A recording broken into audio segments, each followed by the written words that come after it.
नमस्कार। आज हम जानेंगे आरुषि हत्याकांड के बारे में। एक ऐसा हत्याकांड जो आज तक पुलिस सुलझा नहीं पाई है। 14 मई 2008 नोएडा की एक नॉर्मल सुबह। एक ऐसा मामला जिसने पूरे देश को हिलाकर रख दिया।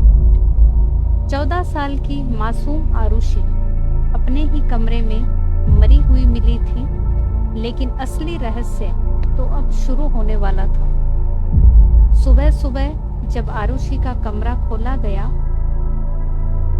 तो नजारा देखकर सबकी सांसें थम गई। पूरा कमरा खून से लथपथ था, जगह जगह खून के निशान थे।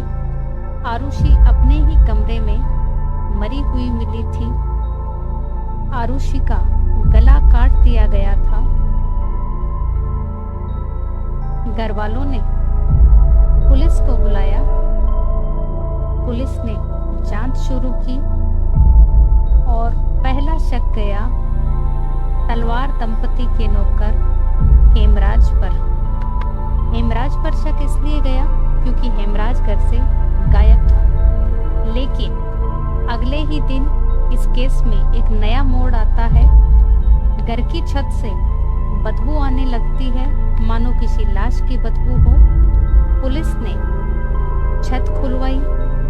ताला तोड़कर पुलिस छत पर एंटर हुई और देखा कि हेमराज की लाश छत पर पड़ी हुई थी। अब इस केस में नया सवाल खड़ा हुआ। हेमराज, जिसे पुलिस अब तक कातिल समझ गई थी, वो तो मारा जा चुका था। अब यही सवाल था कि कातिल कौन। हेमराज मर चुका है तो आरुषि का हत्यारा कौन। जांच ने नया मोड़ लिया। शक की सुई घूमी मासूम आरुषि तलवार के माता पिता पर। पुलिस ने अपनी जांच की। जांच के दौरान पुलिस ने दावा किया कि आरुषि तलवार के माता पिता ने ही, डॉक्टर राजेश और डॉक्टर नुपुर तलवार ने ही आरुषि को मारा है।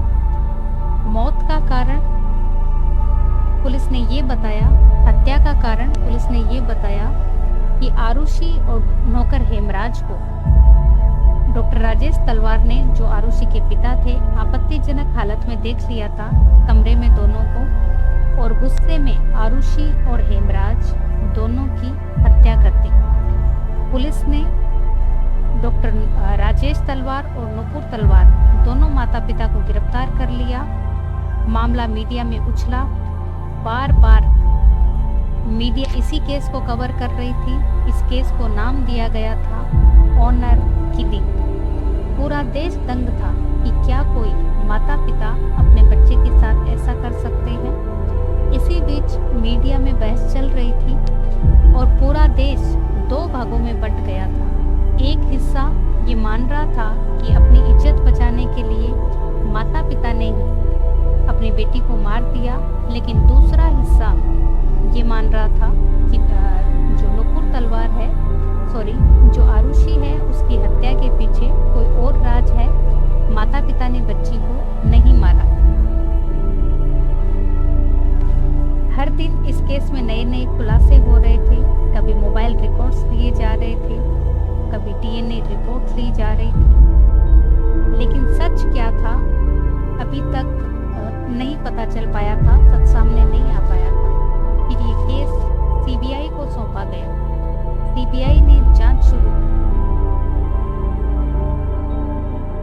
सीबीआई की पहली टीम ने जांच की और ये रिपोर्ट दी कि जो तलवार दंपति हैं वो ही आरुषि के कातिल है। इन्होंने अपनी इज्जत बचाने के लिए अपनी बेटी को मार डाला। फिर सीबीआई की दूसरी टीम आई। दूसरी टीम ने कहा नहीं, तलवार दंपति कातिल नहीं है, कातिल कोई और है, इन्होंने अपनी बेटी की हत्या नहीं की। दोनों रिपोर्ट्स के आधार पर निचली अदालत में सुनवाई हुई। सुनवाई के दौरान डॉक्टर राजेश और नुपुर तलवार को दोषी माना गया और दोनों को उम्र कैद की सजा सुना दी गई। तलवार दंपति जेल चले गए। उम्र कैद दोनों को सुना दी गई थी। पूरा देश दंग था कि क्या वाकई अपनी इज्जत बचाने के लिए कोई माँ बाप अपनी बेटी के साथ ऐसा कर सकते हैं। इसी बात पर मीडिया चैनल्स पर बहस चल रही थी कि क्या अपनी इज्जत बचाने के लिए माँ बाप अपनी बेटी को मार सकते हैं। सालों तक जेल में रहने के बाद इलाहाबाद हाईकोर्ट ने तलवार दंपति को बरी कर दिया। कारण था सबूतों की कमी। मतलब इतनी बड़ी हत्या और कोई ठोस सबूत भी नहीं मिला। आज तक किसी को नहीं पता कि आरुषि तलवार का कातिल कौन था, हेमराज को किसने मारा। अभी तक ये सच सामने नहीं आ पाया है। ये भारत के इतिहास का सबसे बड़े रहस्यों में से एक बनकर रह गया है। मीडिया लगातार इस केस को कवरेज कर रही थी।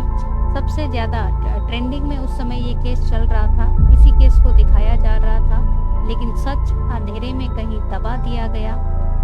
अखबारों में बहुत छपा, कुछ नहीं हुआ। अभी तक ये केस अनसुलझा है। पुलिस इस केस को नहीं सुलझा पाई।